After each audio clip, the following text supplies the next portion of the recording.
it is, what day is it? Thursday. Thursday? Wednesday? Thursday. Yes, it's Thursday. It is still cold and windy outside. So the plan is to meet my friend Carol, and we're going to go hunt some geocaches. And then when I get home, I guess we'll see what I feel like getting up to. Tomorrow, the weather's supposed to be significantly better. So I may wait and do my planting tomorrow. So we'll see what we get up to.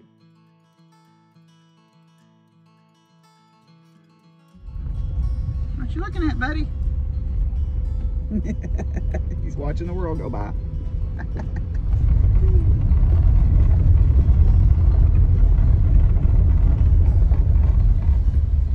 I've seen this sign before when I was driving up here the last time. I'm like, that sign looks familiar when I was looking at the cache. Well, they say, you know, old house places or old cemeteries by seeing things like that yucca plant. That's not native. Somebody had to plant that. So there's one there and there's one there. You see them a lot in cemeteries, especially older ones like this. This is Adams Cemetery. So we came up here to look for geocaches, and I'm pretty sure it hasn't been found in 4 years. And it's an ammo can, so I figure it got taken. And then like this little grape hyacinth here was planted, I'm sure. And then there's all different kinds of jonquils down the side of the hill that I just came up that had to have been planted. They're not the naturalized ones.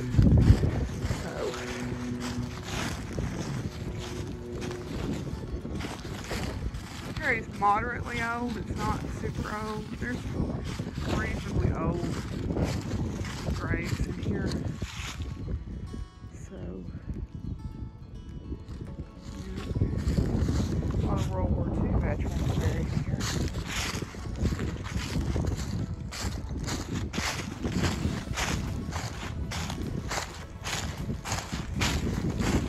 Okay, so we are out and about. Hi, Carol. Ruger's looking out the window. He don't care about us. So we're out geocaching. We just had a bust on the one because I kind of figured it was a long shot. It was I was hopeful. Yeah, it was a cemetery cache. Some that are like yes, way. We have found some that have not been found in a long time. But an ammo can one that hasn't been found in a long time is usually gone because people take them. So we're out. Coming out of Adams Cemetery, we did not find that one. It had not been found since 2018. And long time. We wandered around down on the side of this hill for quite a while. Killed our knees.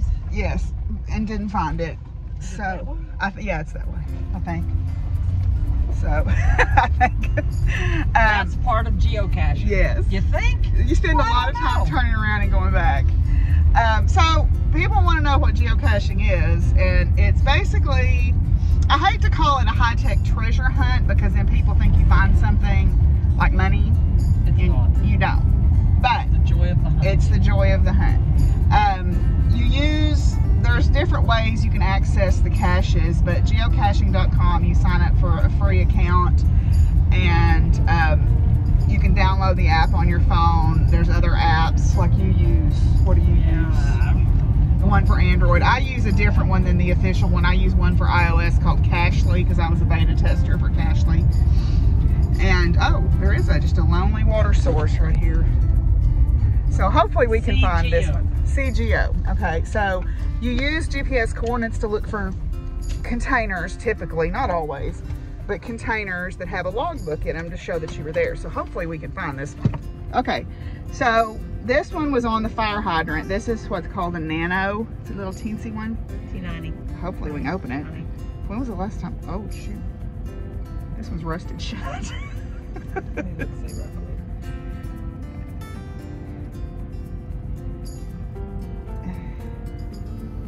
Oh wait, no, I got it. Okay, so this is a. Show it because I've already got it. This is a. I can look at it. This is a nano. So what you do is you use your phone or some other GPS device. Typically, people use their phones to get to the location to find the logbook. Now, just because you get to where it says it is, does not mean you're going to find it, as we well know. Some of them are easy. They're ranked. You can look on there and look at the difficulty rating and the terrain rating and all that good time stuff. But sometimes the hide is more clever than just a little container stuck to a, oh, I got it, I think. Oh, there it goes. Stuck to a fire hydrant. Today is the 24th. I think so. Okay. So you sign the log to prove that you were here, and then you go on the website to log it as a find if you want to do that. You don't have to do that, but the signing of the log is your bona fides that you were here. So you get to the location. There'll be different sizes. Like the last one we were looking for was what's called a medium, and it was an ammo can like you would buy at a military surplus store. Those tend to go missing because people find them and go, ooh, isn't this cool?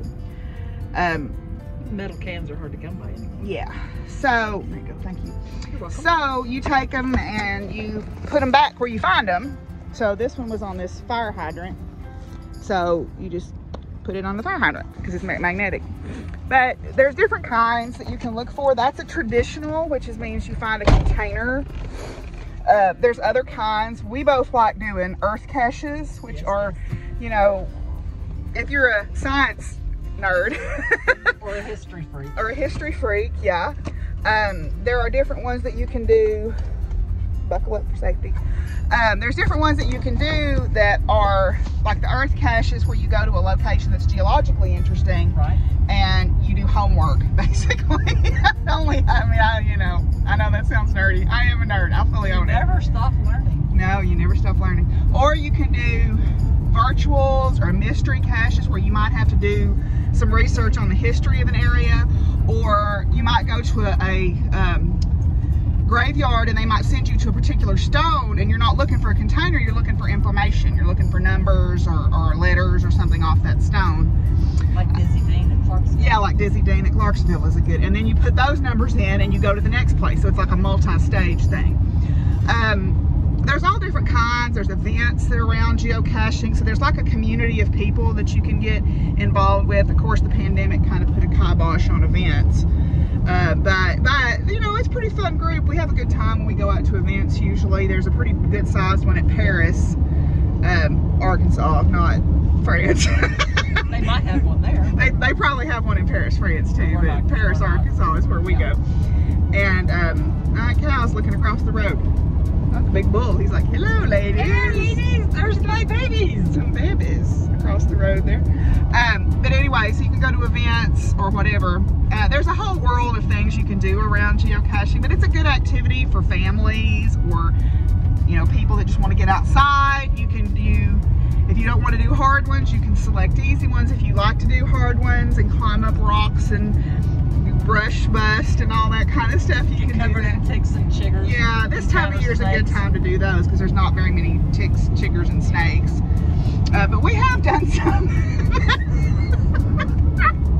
Okay, I'm gonna ask you a question.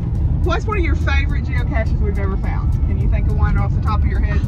My favorite? Well, just think of one, maybe not memorable. How about a memorable one? Not a favorite, a memorable. Okay, it would have to be the one that we did the all day and all night. Oh yeah, the trip to the continental United States Center. That would happen to be my all-time. That was a fun trip.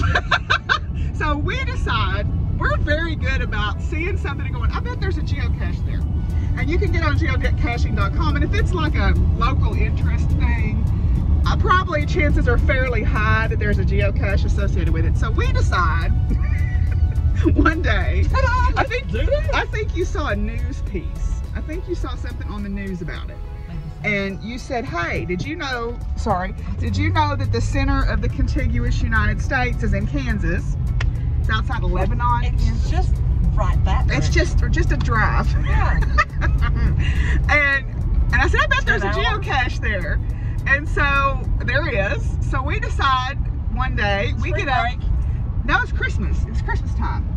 It was over Christmas break. Because remember it snowed on us. Yes, and remember the tractor dealership that had all the tractors decorated? Yeah. Right. And then we saw the big ball of string. Yeah. Yes. Largest ball of string. Sisal twine. It was the largest ball of sisal twine in the world. Was in this little town in Kansas that we drove through. The same one that Yeah, it was outside of it. Yeah. So we had a little pavilion built over it. Yeah. I think we drove past it and both went, oh, and turned around and went back.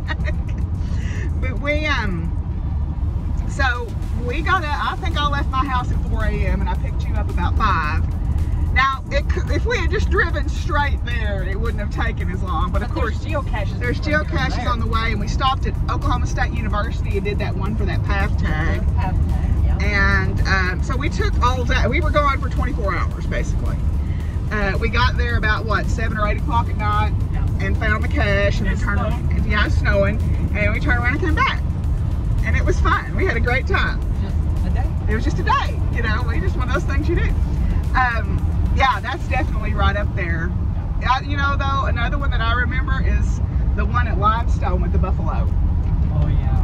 Because that's kind of hard, too. That one had not been found in 5 years. Yeah. Because you had to hit it at the right time, or the creek would be where you couldn't get across it. Yeah. And then there were buffalo there. I never did find the one at Annie's Chapel. I never have either. Is it still active? I don't know. We'll see. So there used to be a geocache here, but there's not anymore. But this is a really pretty little, how old is this? 150 years old-ish. Yeah. It's a place called Annie's Chapel. I would say early 1800s. Early 1800s, okay. So, yeah, and it's pretty much original, isn't it? Very. Pretty much original. So this is the Annie's Chapel little, and then there's a big cemetery across the road there. And it's got one of the most interesting gravestones in it. Did I ever tell you about my friend that came up here and took the picture of that one lady's that... You told me about Gretchen something, and it was obviously, she died young, and her husband obviously loved her a lot because her stone was very elaborate. But anyway, this is Annie's Chapel. Okay, next question. I need content today because I'm not going to do a lot of farm stuff. So, what is the coolest place? Okay, besides the center of the U.S., what's another cool, unexpected thing that we found that you remember from geocaching? There's just so many. You know, I've only found a little over 500. I found 1,600. Yeah, you're like way ahead of me. Yeah. Way. Because I find them anytime I travel anywhere, I try to find one in that location. Right. Because you can build up a map of all the states that you've been to, or countries. It's hard to say. There's been so many. I liked it. I'm kind of geeky, weird, kooky. I prefer the cemetery caches. Yeah. Because usually they'll have a really interesting, or the ones Story. that are tied in with a store or a building or something like that. Because you usually have a lot of history tied up in the explanation of where it is and the location. And you do find a grave stuff too, so that means you go out and people can request photographs of headstones to do like genealogy and stuff. Yeah, and I'm not one of those that, oh hey, somebody died and they buried them. Let me run out there today and get that picture. That's unnerving to me. Yeah. So I don't do that. Usually it's 2 or 3 years later, or the people have doing ancestral work or genealogy, and kind of like myself, great-great-grandparents would like to have, you know, just to know where they're put. Yeah. But I don't know. That was a hard find. Yeah, that one was hard too. Yeah. We looked for that one 2 or 3 times before we finally found it. Oh, hello. Maybe put some signs up, son, that you're working on the highway. Well, what good would that be? Well, that water's pretty and blue, isn't it? Oh, it's blue. So, I guess they're making sure the bridge is not going to fall down. There was one there, the bumblebee has been taken down. Oh. Because the caches, you know. Yeah, they hide them in road signs, stop signs, what they call bumblebees, which are these black and yellow striped signs for bridges. There's a whole series of bumblebee caches that you can look for. Yeah, I like the ones, I like the state park ones. Those are fun. because all of our state parks in Arkansas, of which we have 52. And 52 weeks of the year. And 52 weeks in the year. There's... Was that done on purpose? I know. I think it's just we have a lot of state parks. We got a lot of state parks for a state our size. And they're pretty nice, most of them. We passed a initiative some years ago to finance our state parks, and we actually have really nice state parks. But the State Park Service put together a series of caches in all of the parks. Now, some of them are no more than a green space with a monument in them, and some of them are the big, you know, very active, you know, lots of things to do parks. But the idea is you go to all of them and you write down numbers, and you add those numbers up and you get the coordinates for the final geocache, which I think is in Little Rock. I bet it's at the state office of the state parks. That's where it's at, because in that cache are coins that you can get. That's a, what is that? Hybrid buffalo. A hybrid, oh, a beefalo. That's, oh, okay. Okay. Take a picture of it. No. It's okay. I was just like, what? I think I got him when I was running around. But, so I like those, and we like a good passport. We like a good passport program. So we've done the state and national parks passports. We've done the Civil War passports. I think there's a passport thing. There's a new state park one that's going on right now. We like a good passport. You can get a national parks passport that you get stamped when you go to the national parks. We're suckers for that kind of stuff. So, Hackerville Storm. Hackerville Storm has sold. It has. Some folks from California have moved. Oh. And now own it. Wow. Well, okay. Mark and Alice decided to retire. We never found the one in the cemetery here either. No. Some of the caches are not maintained because they were hidden a really long time ago, and the people who hid them kind of have gotten out of caching, and so they don't get maintained. I think the guy that hid that one though still caches. I just don't know that. I'm gonna put a DNF on it. And oh, that's new. If you put a DNF on it, that triggers the owner to maybe look at it and see what the problem is. But anyway, so geocaching is a good way to get outside, or if you want to do urban geocaching. I don't like doing the ones in town. People look at you like you're crazy. They look at you like you're up to something. I've gotten yelled at. And we've been. Oh yeah, we got stopped one night. We were out and there was a new geocache and a stop sign in town. And us and another lady, all middle-aged women, we were all wearing hoodies, and we had our hoodies pulled up because it was cold. And so we jump out at this cache, and here come the cops. And I'm sure they thought they were fixing to get 3 vandals getting ready to do something to the sign, and what they got were 3 middle-aged women geocaching. And the police officer actually went, "You're geocaching." And he went, "Yes," like yes. We all timed it, 1, 2, 3. Yes. And he went, "Okay, enjoy, yeah. Be careful." So you have to use some discretion when you're in town, because people get a little antsy when you're messing with stuff. So I don't like doing the ones in town. Not really. Unless they're virtuals, which I don't mind, or mysteries where you have to go get information. Because sometimes with like a virtual, you just take a picture to prove you were there. Like right. Take a picture of you buy something to prove you were there. So it's just a fun way to get outside. It's a great hobby. I kind of have gotten out of the habit of it. We used to go pretty hard and heavy, and we need to start doing that again. So we used to have a lot of fun. We need to continue to do that, because there's no reason not to. Now that the pandemic's kind of easing up, maybe we can get back at it. But anyway, geocaching is a great hobby.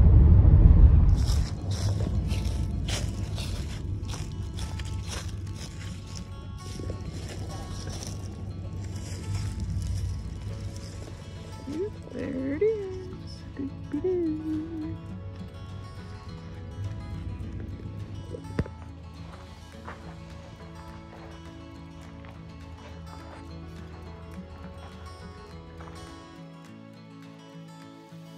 Well, we made it back. Come back home from meeting Carol for a little outing.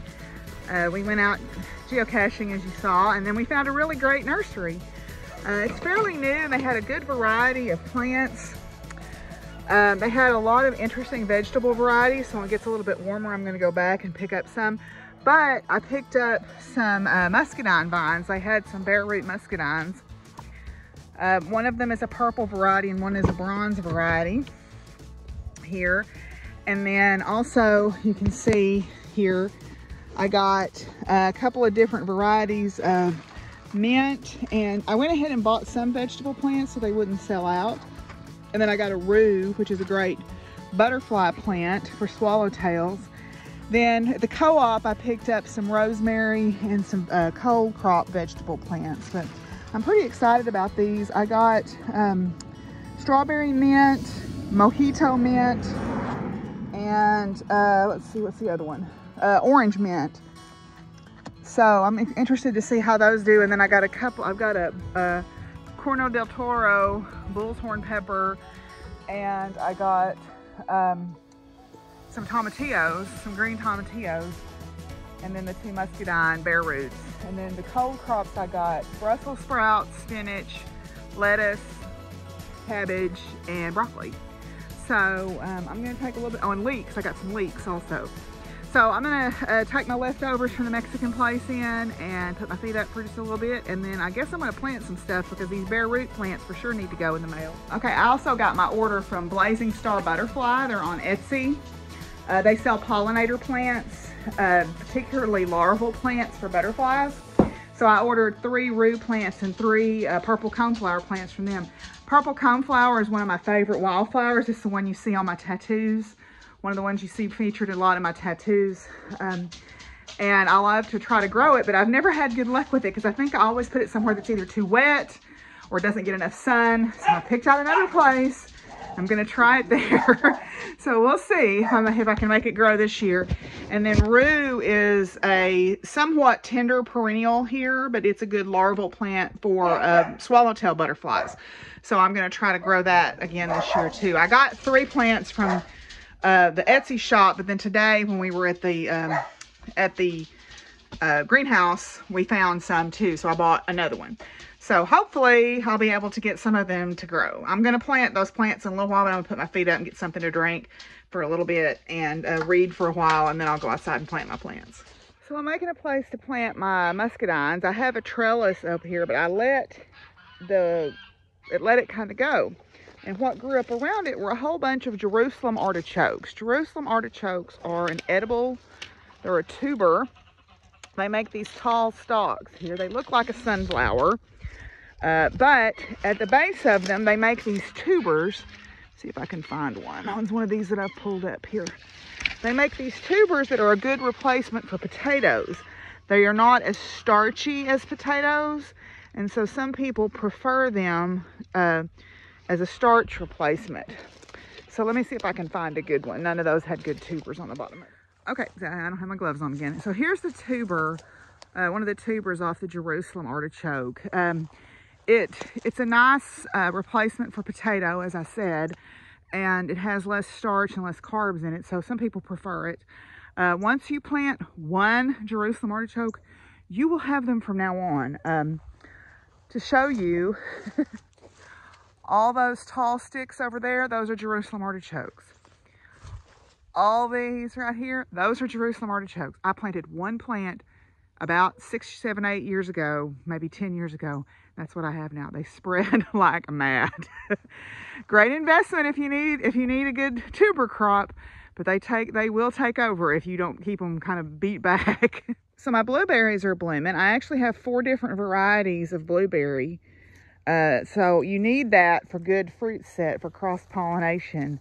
I have a pink lemonade, and I have a Blue Boy, and a couple of the other 2, I don't remember what they are. Somebody gave me one of them and she didn't know what it was, but yeah, these are blueberries. Blueberry blossoms are here, and they are setting fruit. This oldest one here is about 11 years old, and it has a great fruit set on it every year. And then I've got, I guess I only have 3 now because one of them wasn't doing so well and it died. But I have these 2, and then there's another little one right down here. Oh no, I have 4 because there's one over here. Yeah, so I have 4 blueberry bushes. I also have raspberries and blackberries and dewberries. So lots of berries. If you're curious, this is one set of tubers off of one stalk of Jerusalem artichokes. And see how they're starting to sprout? Every tuber is a new plant. So they make lots of new plants. So you can afford to pull up lots of them, which is what I'm doing. I'm leaving a few, but you can pull up most of them and you still will not be without Jerusalem artichoke. So this is one of the varieties I planted. This is the Vid Fries Scoopernong, and that's what they call, that's I guess the more correct or European name for muscadines.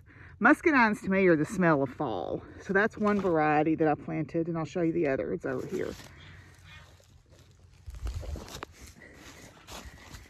The other variety is the Cowart muscadine. So technically the cultivars are Scoopernongs or Scoopergongs. I don't know how you say that. But anyway, this is the more old-fashioned purple muscadine. So we'll see how they do. Hopefully they'll take root. They had good root systems on them.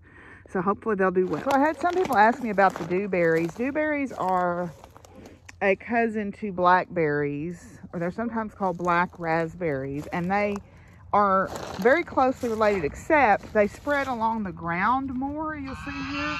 They spread along the ground more by vines rather than making the more upright canes of the wild blackberry. They're similar in flavor to the wild blackberry as opposed to the tame blackberry. They tend to be, tame blackberries are less tart than wild blackberries. So dewberries are tart like wild blackberries are. And I have both wild and tame blackberries here on my farm. So these are the dewberry leaves. They have these reddish sort of hairy stems, which are different looking than blackberries, but they spread almost in a weedy fashion, so you kind of have to keep them controlled. Ooh, mealworm frenzy.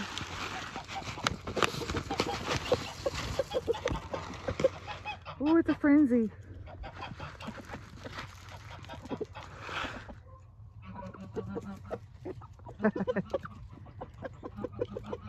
Yep, those are good, huh? All right, have a frenzy. Hi, girls. I don't know if you'll come over here. You're still a little bit afraid. There you go. Will you come over and get some mealworms? What a brave girl. What a brave girl.